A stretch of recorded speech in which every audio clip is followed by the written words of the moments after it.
The text message arrived at 11:47 p.m. on a Tuesday, right as I was reviewing blueprints for the new downtown transit hub. My parents say you're not worthy of me, Caleb. Maybe they're right. Before we dive deeper into this story, I have one small request. Please subscribe, drop a like, comment, and hit that hype button to boost this channel so more people can discover these incredible Reddit stories. I stared at my phone screen, the blue glow illuminating my cramped apartment. After 3 years with Ivy Hollingsworth, this was how it ended. Not with a conversation, not even a phone call, but with a text that might as well have been dictated by her snobbish parents. Fair enough, I typed back, then set the phone aside and returned to my work. Urban planning doesn't stop for heartbreak, and frankly, I'd seen this coming for months. My name is Caleb Morrison, and I'm 34 years old. I design cities for a living, or at least the small parts of them that actually get built in this budget-conscious world. I make decent money, drive a reliable Honda, and live in a one-bedroom apartment that's clean but hardly impressive. By most standards, I'm doing fine. By Hollingsworth standards, I might as well be homeless. Ivy worked as a dental hygienist at Premier Dental, which sounds modest until you realize it's the most expensive practice in the city. She made good money cleaning the teeth of wealthy clients, but more importantly, she'd absorbed their values like a sponge soaks up dirty water. The Hollingsworths lived in Riverside Heights, the kind of neighborhood where the mailboxes cost more than my monthly rent. Mr. Hollingsworth owned 3 car dealerships and never let anyone forget it.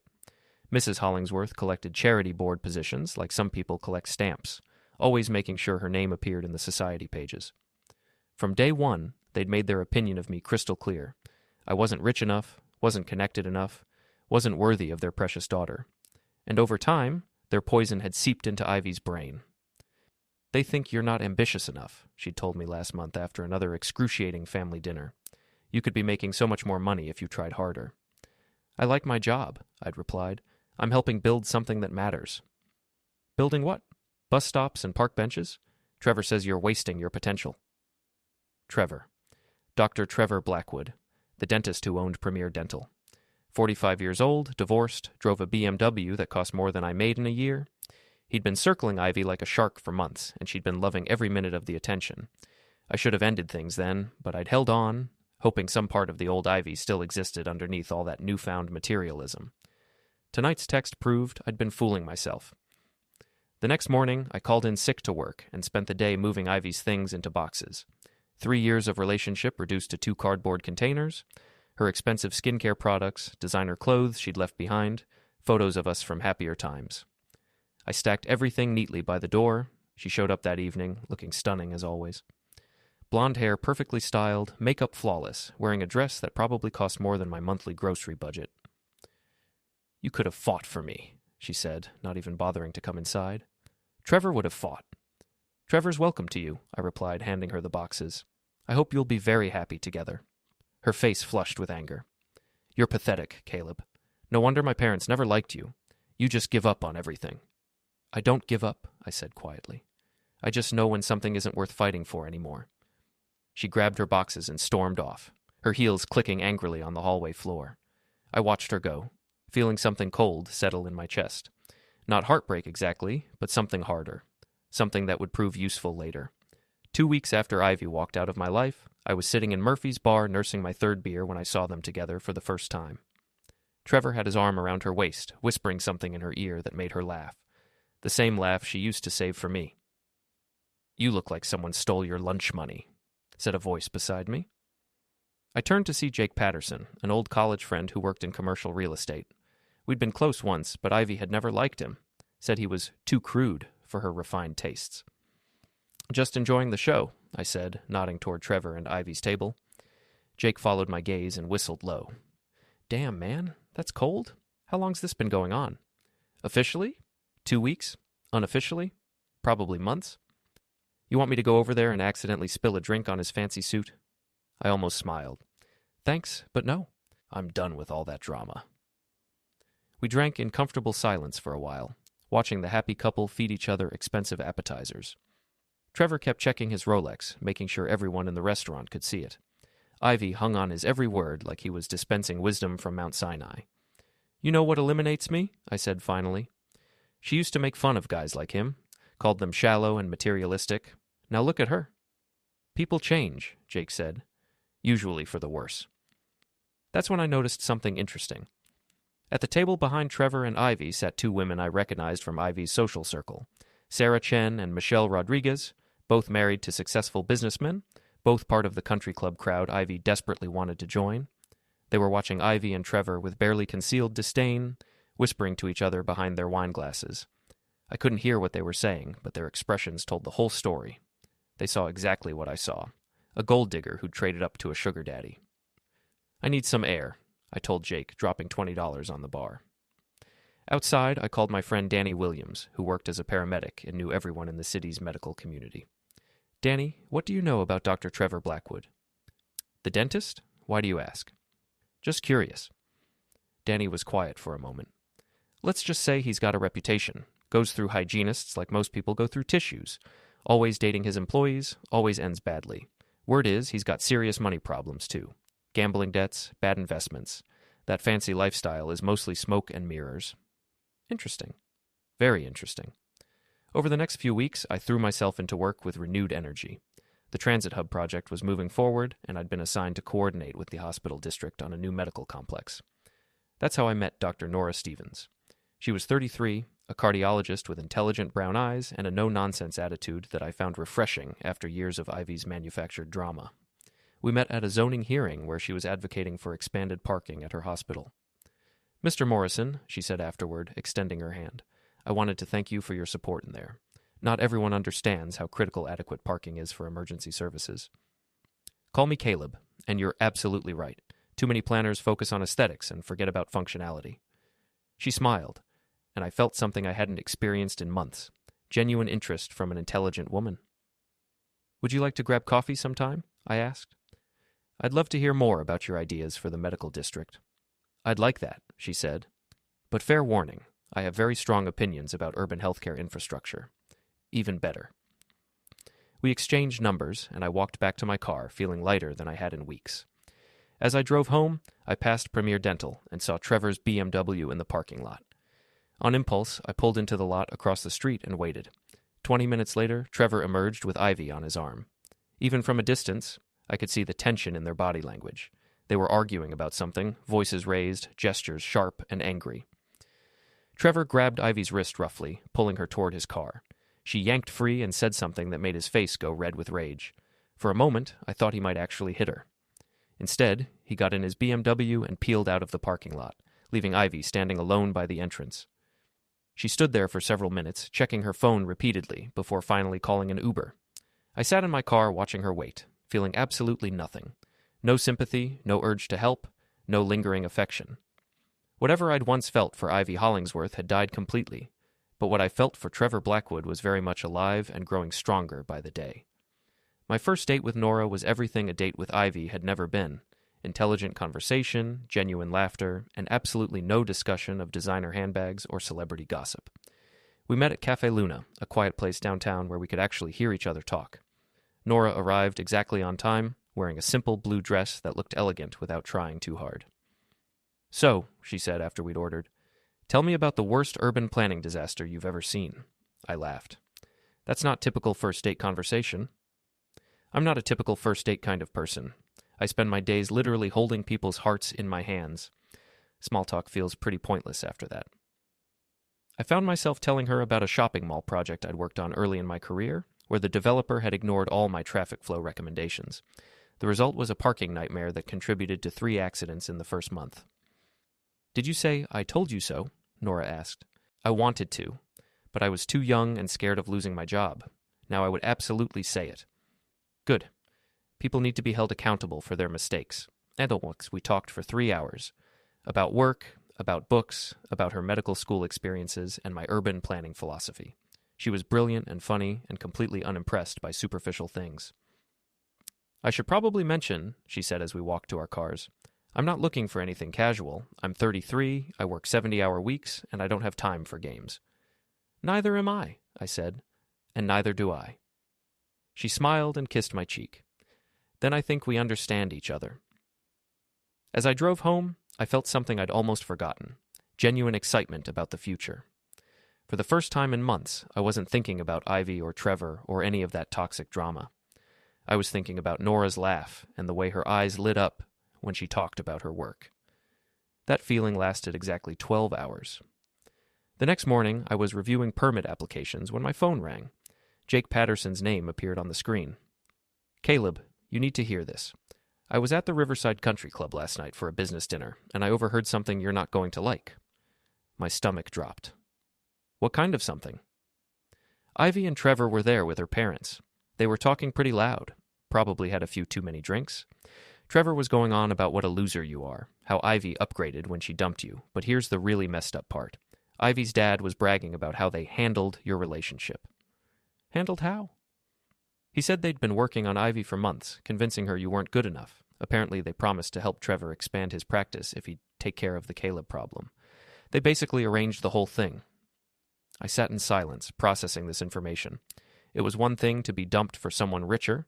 It was another thing entirely to discover that my relationship had been systematically sabotaged by people who saw me as nothing more than an obstacle to their social climbing ambitions. "There's more," Jake continued. "Trevor was bragging about how easy it was to steal you away from Ivy. Said you didn't even put up a fight, just rolled over like a coward. The whole table was laughing." Something cold and sharp crystallized in my chest. "Thanks for telling me, Jake." "What are you going to do?" "I'm going to think about it." But I already knew what I was going to do. I was going to show Trevor Blackwood and the entire Hollingsworth family exactly what happens when you mistake kindness for weakness. That afternoon, I started my research. Public records, social media, professional databases. I wanted to know everything about Trevor's life, his finances, his business, his reputation, his weaknesses. What I found was even better than I'd hoped. Trevor's dental practice was heavily leveraged, with loans against equipment and real estate that stretched his cash flow to the breaking point. His BMW was leased, not owned. His expensive condo was mortgaged to the hilt. The man was living paycheck to paycheck despite his six-figure income. More importantly, he had a history of complaints filed with the state dental board. Nothing serious enough to lose his license, but a pattern of aggressive treatment recommendations and billing irregularities that suggested he was more interested in profit than patient care. I also discovered something interesting about the Hollingsworths' charity work. They claimed massive tax deductions for donations to various causes, but the actual money seemed to flow through a complex web of family trusts and shell companies. Not illegal necessarily, but definitely the kind of thing that would look bad in the wrong light. By the end of the week, I had a complete dossier on my enemies. More importantly, I had a plan. The first phase was simple: make Trevor's life inconvenient. I used my connections in city government to flag his business permits for routine review, which would delay his planned office expansion by months. I also made sure the parking enforcement officers knew about the BMW he illegally parked in handicapped spaces behind his building. Phase 2 was more creative. I created anonymous social media accounts and began sharing helpful information about dental care, including warnings about practitioners who recommended expensive procedures unnecessarily. I never mentioned Trevor by name, but anyone who read the posts carefully would recognize his aggressive treatment style. The third phase was the most satisfying. I started dating Nora publicly, making sure we were seen at all the right places: the country club, charity events, upscale restaurants. I wanted Ivy and her family to see exactly what they'd thrown away. Nora was a natural at these events, charming and intelligent in a way that made Ivy's shallow social climbing look pathetic by comparison. She was also genuinely interested in charitable causes, unlike the Hollingsworths, who treated philanthropy as a networking opportunity. "I like your friends," she told me after a hospital fundraiser where we'd raised $50,000 for new cardiac equipment. "They actually care about making a difference." "Not all of them are my friends," I said, nodding toward the Hollingsworth table across the room. She followed my gaze to where Ivy sat with her parents and Trevor, all of them looking distinctly uncomfortable. "Ah, the ex-girlfriend and her upgrade." "You could say that?" "She keeps staring at us. Should I be worried?" "Not about her," I said. "But Trevor's been drinking heavily. He might cause a scene." As if on cue, Trevor stood up and started walking toward our table. He was swaying slightly, his face flushed with alcohol and anger. "Well, well," he said loudly enough for nearby tables to hear. "If it isn't Caleb Morrison, the city's most mediocre urban planner." Nora raised an eyebrow, but said nothing. I smiled calmly. "Hello, Trevor. How's the dental business? I heard you're having some permit issues with your expansion." His face darkened. "Nothing I can't handle. Unlike some people, I don't give up when things get difficult." "You're absolutely right," I said. "When things get difficult, you just steal other men's girlfriends instead of earning your own." Several people at nearby tables turned to watch. Trevor's hands clenched into fists. "You want to take this outside?" he said. I don't think that's necessary, Nora said quietly, but with the kind of authority that comes from years of handling medical emergencies. Dr. Blackwood, you're making a scene at a charity event. Perhaps you should return to your table. Trevor looked at her with obvious contempt. And you are? Dr. Nora Stevens, Chief of Cardiology at Metropolitan Hospital, and you're drunk. The simple statement hit like a slap. Several people nearby murmured disapprovingly. Trevor realized he was losing the audience and retreated to his table, but not before shooting me a look of pure hatred. Well, Nora said calmly, that was interesting. Should I expect more of that? Probably not, I said. Trevor's not as tough as he pretends to be. But I was wrong. Trevor Blackwood was about to prove he was exactly as petty and vindictive as I'd hoped he would be. The war began in earnest the following Monday morning. I arrived at my office to find a formal complaint had been filed against me with the city's ethics board, alleging that I'd used my position to unfairly delay permits for personal reasons. The complaint was signed by Trevor Blackwood. My supervisor, Janet Walsh, called me into her office within an hour. Caleb, what's this about? Dr. Blackwood claims you're deliberately sabotaging his business expansion out of some personal grudge. I'd been expecting this. Janet, every permit review I've conducted has been by the book. If Dr. Blackwood's applications are being delayed, it's because they don't meet city requirements. I can show you the documentation. Which I could, because I'd been very careful to follow proper procedures. Trevor's permits really did have problems. I just made sure those problems were discovered and addressed according to the letter of the law. I'll need to see everything, Janet said. And Caleb, I hope you're not letting personal issues affect your professional judgment. Never, I said. My personal life and my work are completely separate. That was technically true. My personal vendetta against Trevor was being conducted entirely outside of work hours. That evening, I drove to Trevor's neighborhood and parked across the street from his building. I'd done this several times over the past few weeks, learning his routines and habits. Trevor was a creature of habit. Home by 6 p.m., out for dinner by 7:30, back by 10 p.m. Tonight, however, something was different. Instead of leaving for dinner, Trevor came storming out of his building at 6:45, talking angrily on his phone. I don't care what it costs, he was saying loudly enough for me to hear across the street. Find out who's been posting those reviews online. Someone's deliberately trying to destroy my practice. I smiled. The anonymous reviews had been working better than expected. Nothing libelous or false, just detailed accounts of patient experiences that highlighted Trevor's tendency to recommend expensive procedures. The state dental board had started asking questions. Trevor got into his BMW and drove off aggressively, tires squealing. I followed at a safe distance, curious to see where his anger would take him. He drove straight to Ivy's apartment. I parked down the block and watched as Trevor pounded on her door. When she answered, they immediately started arguing on her doorstep. I couldn't hear the words, but their body language told the story. Trevor was furious about something, and Ivy was trying to calm him down. The argument escalated quickly. Trevor grabbed Ivy's arm and shook her, hard enough that she stumbled backward. She shouted something at him, pointing toward the street, probably worried about neighbors seeing. That's when Trevor noticed my car. He stared directly at me for a long moment, then said something to Ivy that made her look in my direction too.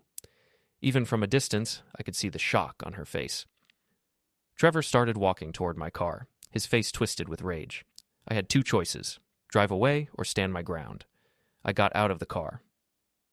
You son of a jerk, Trevor snarled as he approached. You've been following me. It's a public street, I said calmly. I have as much right to be here as you do. Bullshit! You're stalking us. I should call the cops. Go ahead. I'm sure they'd be very interested in what I just witnessed between you and Ivy. Trevor's face went pale. He glanced back at Ivy, who was still standing in her doorway, then back at me. You don't know what you're talking about. I know you just physically assaulted a woman in public. I know your dental practice is under investigation. I know your permits are being delayed because your applications are sloppy and incomplete. Should I go on? You're the one sabotaging my permits. Prove it. Trevor stepped closer, close enough that I could smell the alcohol on his breath. You think you're so smart, don't you? Playing your little games, hiding behind your city job. But I know who you really are, Caleb. You're nothing. You've always been nothing. That's why Ivy left you for me. Actually, I said, Ivy left me because her parents bribed you to steal her away, which makes you a prostitute and her a commodity. Congratulations on that upgrade. Trevor swung at me. I'd been expecting it. I ducked under his clumsy punch and stepped back, letting his momentum carry him forward. He stumbled and nearly fell, looking foolish and drunk. Trevor, Ivy shouted from her doorway. Stop it. But Trevor was beyond reason now. He charged at me again, and this time I didn't dodge. I caught his wrist as he swung, twisted it behind his back, and used his own momentum to slam him face first against my car. "Here's what's going to happen," I said quietly, keeping his arm pinned. "You're going to withdraw your ethics complaint. You're going to stop spreading lies about me, and you're going to leave me alone. Or what? Or I'll make sure everyone in this city knows exactly what kind of man you really are, starting with the state dental board and ending with your patients." I released him and stepped back. Trevor straightened his clothes, his face red with humiliation and rage. "This isn't over," he said. "No," I agreed. "It's not." Trevor stormed back to Ivy's apartment, grabbed her arm, and pulled her inside. The door slammed shut behind them. I got back in my car and drove home, feeling more alive than I had in months. The gloves were off now. Trevor had made it personal, which meant I could stop playing by the rules. Over the next few days, I escalated my campaign. Anonymous tips to the Better Business Bureau about Trevor's billing practices, carefully worded emails to local health reporters about concerning trends in cosmetic dentistry, strategic conversations with other dental professionals about ethical concerns in the industry. I also reached out to some of Trevor's former employees through LinkedIn, posing as a potential patient seeking references. What I learned was even better than I'd hoped. Trevor had a pattern of inappropriate behavior with female employees, including Ivy. Several women had quit rather than deal with his advances. Most importantly, I discovered that Trevor's relationship with Ivy wasn't as solid as it appeared. According to one former hygienist, Trevor had been bragging about trading up from Ivy to a wealthy widow who was one of his patients. The widow in question was Mrs. Elizabeth Hartwell, 72 years old, recently widowed, and worth approximately $12 million, according to her late husband's obituary. Trevor wasn't just using Ivy as a trophy girlfriend, he was using her as a stepping stone to an even bigger score. This information gave me an idea for the perfect revenge, something that would destroy Trevor's reputation, expose his true nature to Ivy, and turn them against each other in the most public way possible. All I needed was the right opportunity.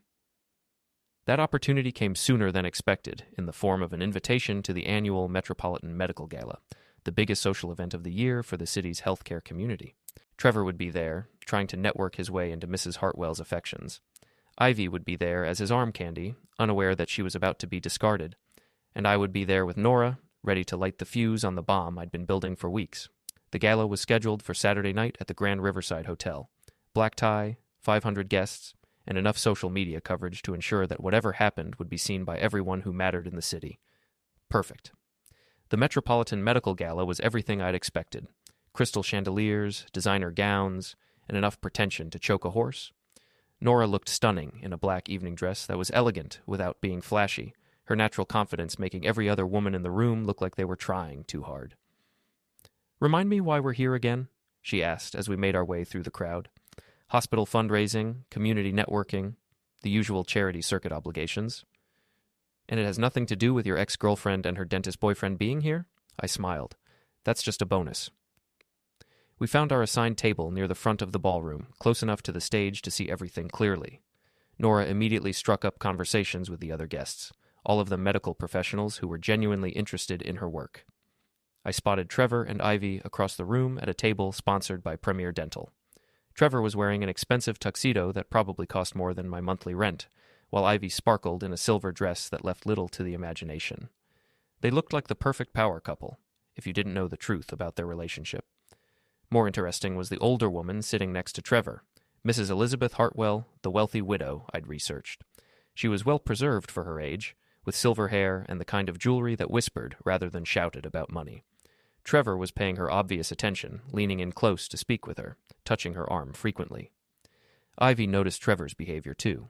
Even from across the room, I could see the tension in her posture, the forced smile that didn't reach her eyes. She was beginning to realize that she wasn't the center of Trevor's attention tonight. "Is that them?" Nora asked, following my gaze. "That's them, and the older woman is Trevor's real target for the evening." Ah, the plot thickens. The first part of the evening proceeded normally. Cocktails, dinner, speeches about the importance of medical research and community health. I made small talk with the other guests, donated generously to the hospital fund, and waited for my moment. That moment came during the silent auction. I'd spent weeks preparing for this. Anonymous emails to local reporters about interesting developments in the dental industry, carefully planted rumors about Trevor's financial difficulties, strategic conversations with key members of the medical community about concerning patterns. in cosmetic dentistry marketing. Tonight, all of those seeds would bear fruit. During the auction viewing, I made sure to position myself near Trevor and Mrs. Hartwell as they examined the available items. Trevor was in full charm mode, regaling her with stories about his practice and his philanthropic interests. Of course, my main concern is always patient care, he was saying. Too many practitioners in my field are focused on profit rather than health outcomes. The irony was breathtaking. That's so refreshing to hear, Mrs. Hartwell replied. My late husband always said that integrity was the most important quality in a medical professional. I couldn't agree more. In fact, I've been working with the state dental board to address some concerning practices in our industry. I stepped forward. Dr. Blackwood, I couldn't help but overhear. Are you referring to the investigation into aggressive treatment recommendations and billing irregularities? Trevor's face went rigid. I'm sorry, do we know each other? Caleb Morrison. We've met before. I was just curious because I've been following that story in the medical journals. Apparently several practitioners are being investigated for recommending unnecessary procedures to increase revenue. Mrs. Hartwell looked interested. How concerning. Dr. Blackwood, you weren't suggesting you're involved in that investigation, were you? Trevor's smile became strained. Not directly, no. I was speaking more generally about industry standards. Of course, I said helpfully. Though I understand some of the practitioners under investigation are right here in our city. Terrible thing when doctors prioritize profit over patient welfare. I walked away before Trevor could respond, leaving him to explain himself to an increasingly skeptical Mrs. Hartwell. Behind me, I could hear Ivy asking Trevor what that conversation was about. The second phase of my plan activated during dinner. Sarah Chen, one of Ivy's former friends from the country club crowd, approached our table during the main course. Caleb Morrison, she said with a bright smile. I haven't seen you in ages. How have you been? Very well, thank you. Sarah, I'd like you to meet Dr. Nora Stevens. They shook hands, and Sarah's eyes lit up with recognition. Dr. Stevens, I've heard wonderful things about your work at Metropolitan. My husband's cardiologist speaks very highly of you. That's kind of him to say. Sarah turned back to me. I have to say, Caleb, you look fantastic. Much better than the last time I saw you. That whole situation with Ivy was just terrible. Ancient history, I said diplomatically. Still, the way she treated you was inexcusable, and now with all these rumors about Dr. Blackwood. She let the sentence hang in the air. Nora raised an eyebrow. What kind of rumors? I asked innocently. Oh, you know how people talk. Questions about his practice, his finances, some very unflattering stories from former employees. Sarah glanced around conspiratorially. Between you and me, I think Ivy's starting to realize she may have made a mistake. That's unfortunate, I said, not sounding sorry at all. Sarah laughed. You're too kind, Caleb. Most men would be gloating right about now. After she left, Nora gave me a knowing look. You orchestrated that entire conversation, didn't you? I have no idea what you mean. Uh-huh.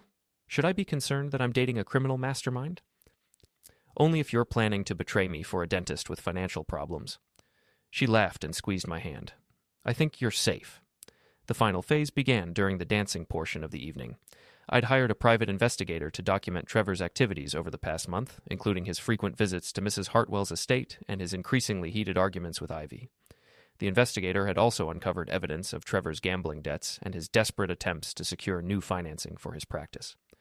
All of this information had been carefully leaked to the right people over the past week. Tonight, it would all come together in a spectacular public confrontation. The explosion began when Ivy confronted Trevor about his obvious attention to Mrs. Hartwell. Are you seriously going to ignore me all night for that old woman? She hissed, loud enough for nearby tables to hear. Keep your voice down, Trevor snapped. Mrs. Hartwell is an important potential patient. Patient? Is that what we're calling it now? Their argument escalated quickly, drawing stares from other guests.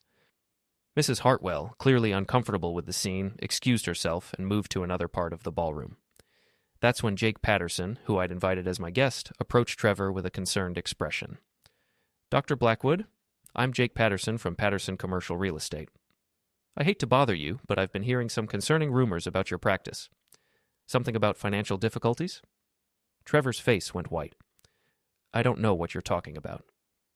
Really? Because I heard from several sources that you're behind on your equipment loans and facing possible foreclosure on your office space. The conversation was taking place right next to the dance floor, in full view of dozens of guests. Phones started appearing as people began recording the drama. That's completely false, Trevor said, but his voice lacked conviction. Is it? Jake pressed. Because I also heard about the gambling debts, the complaints to the dental board, the questionable billing practices. Who told you this? Trevor demanded. Jake shrugged. Like I said, people are talking. Word gets around in a city this size. Ivy stared at Trevor with growing horror. Gambling debts? What gambling debts? It's nothing, Trevor said desperately. Just some minor cash flow issues. Minor? Jake laughed. $50,000 to Jimmy Torino's poker games is minor? The crowd around them was growing larger. Several people were openly filming now, including some local reporters who attended every major social event in the city. Ivy's voice rose to a near shriek. $50,000? Are you insane? Ivy, please, not here. Not here? Not here? You've been lying to me for months. What else haven't you told me? That's when Mrs. Hartwell reappeared, flanked by two men in expensive suits who were obviously her attorneys. Dr. Blackwood, she said in a voice that could freeze champagne, I think we need to discuss the business proposal you presented to me last week. Trevor looked like he was about to vomit. Mrs. Hartwell, I can explain. I'm sure you can. Just as I'm sure you can explain why you told me you were single when you're obviously in a relationship with this young woman. Ivy's head snapped toward Trevor. You told her you were single. The crowd was silent now, everyone straining to hear every word of the drama unfolding before them. It's not what it sounds like, Trevor said weakly. Really, Mrs. Hartwell continued, because it sounds like you've been courting me for my money while maintaining a relationship with someone else. It sounds like fraud, Dr. Blackwood. One of her attorneys stepped forward. We'll be in touch about the loan you requested. I think you'll find our answer has changed significantly. They walked away, leaving Trevor standing in the middle of the dance floor with everyone staring at him. Ivy looked like she was about to cry or commit murder, possibly both. You bastard, she whispered. You've been using me. Ivy, let me explain. Explain what? That you're broke? That you're a liar? That you've been cheating on me with a 70-year-old woman? I wasn't cheating. You told her you were single. Trevor grabbed Ivy's arm, trying to pull her away from the crowd. We'll discuss this at home. Don't touch me. Ivy yanked free and slapped him across the face, the sound echoing through the silent ballroom. Security guards appeared immediately, escorting both Trevor and Ivy toward the exit. As they passed our table, Ivy looked directly at me with an expression of pure hatred. This is your fault, she snarled. You did this. I raised my champagne glass in a mock toast. Congratulations on your upgrade. She lunged toward me, but the security guards caught her and continued escorting her out. Trevor followed, his face red with humiliation and rage. The ballroom erupted in conversation as soon as they were gone. Phones buzzed with text messages and social media posts. Within minutes, videos of the confrontation were spreading across every platform. Well, Nora said calmly, that was entertaining. Justice usually is, I replied. She studied my face carefully. You planned all of this, didn't you? The investigator, the leaked information, even having your friend approach Trevor with those questions. I may have provided some guidance to natural events. Caleb Morrison, she said with a mixture of admiration and concern, you are a dangerous man. Only to people who deserve it. The rest of the evening passed in a blur of congratulations and knowing smiles from other guests. Word of Trevor's downfall spread through the medical community like wildfire, along with details of his financial problems and questionable business practices. By Monday morning, Trevor's practice was finished. Patients were canceling appointments, staff were quitting, and creditors were demanding immediate payment. The state dental board announced a formal investigation into his billing practices. Ivy, meanwhile, had become a social pariah overnight. Her former friends distanced themselves from the scandal, and her parents were reportedly furious about the public embarrassment. But I wasn't finished yet. Trevor had made one crucial mistake at the gala. He'd threatened me in front of witnesses. That gave me the legal justification I needed for the final phase of my revenge, the phase that would destroy him completely. 3 days after the gala, Trevor made his biggest mistake yet. He came to my office. I was reviewing traffic flow studies when Janet knocked on my door. Caleb, there's someone here to see you. He says it's urgent. Trevor pushed past her into my office, looking like he hadn't slept in days. His expensive suit was wrinkled, his hair disheveled, and there was a desperate look in his eyes that I found deeply satisfying. We need to talk, he said. Janet looked concerned. Should I call security? That won't be necessary, I said. Dr. Blackwood was just leaving. I'm not going anywhere until we settle this. I nodded to Janet. It's okay, but leave the door open. She reluctantly withdrew, but I could see her hovering in the hallway, ready to intervene if necessary. Trevor slumped into the chair across from my desk. You destroyed my life. You destroyed your own life. I just made sure people found out about it. My practice is finished. My patients are gone. The bank is foreclosing on my office. That's what happens when you build your entire existence on lies. Trevor's hands clenched into fists. I know you're behind all of this. The leaked information, the rumors, the investigation. You orchestrated everything. Prove it. I don't have to prove it. I know it and you know it, and that's enough. He leaned forward, his voice dropping to a whisper. But here's what you don't know, Caleb. I've got nothing left to lose now. Nothing. And that makes me very dangerous. Is that a threat? It's a promise. You think you've won? You haven't won anything. I'm going to make sure you pay for what you've done to me. I pressed the record button on my phone, making sure he could see me do it. Please continue, Dr. Blackwood. I want to make sure I capture every word of this threat. Trevor's face went pale as he realized what he'd just done, making threats in a government building, on camera, with witnesses in the hallway. It was the final nail in his coffin. You son of a jerk, he whispered. Actually, my mother was a saint. Unlike some people's mothers, she raised me to understand the difference between right and wrong. Trevor stood up abruptly, knocking over his chair. This isn't over. Yes, it is. He stormed out of my office, pushing past Janet and several other coworkers who'd gathered to watch the show. I immediately called building security and filed a formal complaint about the threat. Within an hour, Trevor was arrested for making terroristic threats against a public official. The charge would likely be reduced to harassment, but it was enough to finish destroying what remained of his reputation. More importantly, it gave me the legal cover I needed to release the final piece of evidence I'd been holding back. Video footage of Trevor physically abusing Ivy outside her apartment. I'd recorded the incident on my phone that night when I'd followed him to her building. At the time, I'd planned to use it only if absolutely necessary. Trevor's threat in my office made it absolutely necessary. I sent the video to every local news station and newspaper, along with a statement explaining that I was releasing it out of concern for domestic violence awareness. Within hours, it was playing on every channel in the city. The footage was devastating. It showed Trevor grabbing Ivy roughly, shaking her and shouting in her face while she cowered against her apartment door. The audio was clear enough to hear him calling her names and threatening to teach her some respect. Public reaction was swift and brutal. Women's groups denounced Trevor as an abuser. The dental board expedited their investigation. Even his former supporters abandoned him completely. But the most satisfying reaction came from an unexpected source. Ivy herself. She called me that evening, sobbing hysterically. Caleb, please, you have to help me. Trevor's completely lost it. He's been calling me nonstop, blaming me for everything. He says it's my fault his life is ruined. Why would you call me, Ivy? I thought I wasn't worthy of your time. I made a mistake, okay? A huge mistake. I should never have listened to my parents. I should never have left you for him. You're right. You shouldn't have. Please, Caleb. I'm scared. Trevor knows where I live, where I work. He's been following me.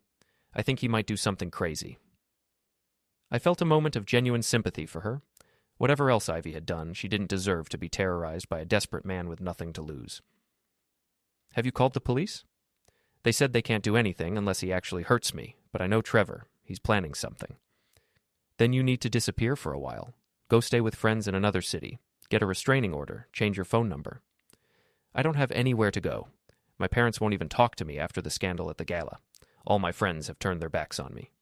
The irony was perfect. Ivy had spent years cultivating superficial relationships based on status and money, and now that she was associated with scandal, those fair-weather friends had vanished. That's not my problem anymore, Ivy.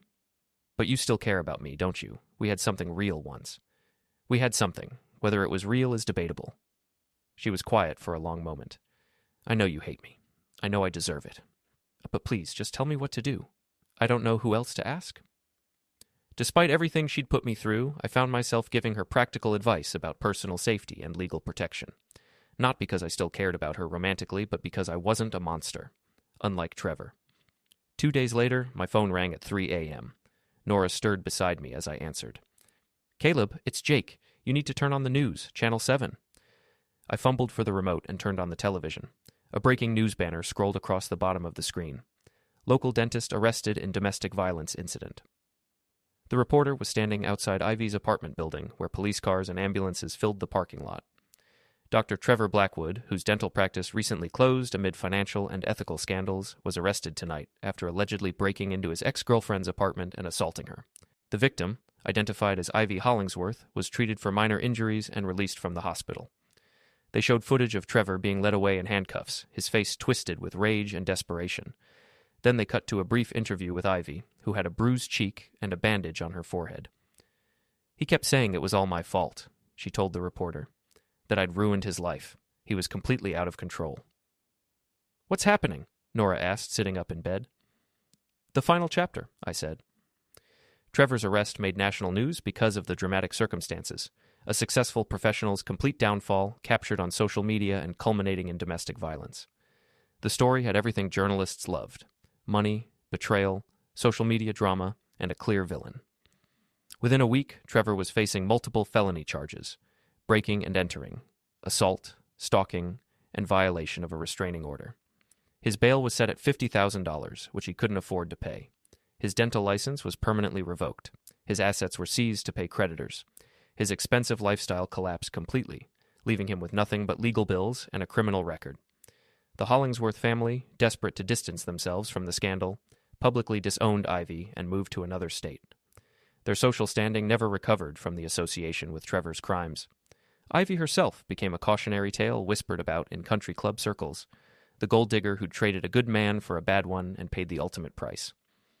As for me, I became something of a local legend, the mild-mannered city planner who'd systematically destroyed his enemies without breaking a single law.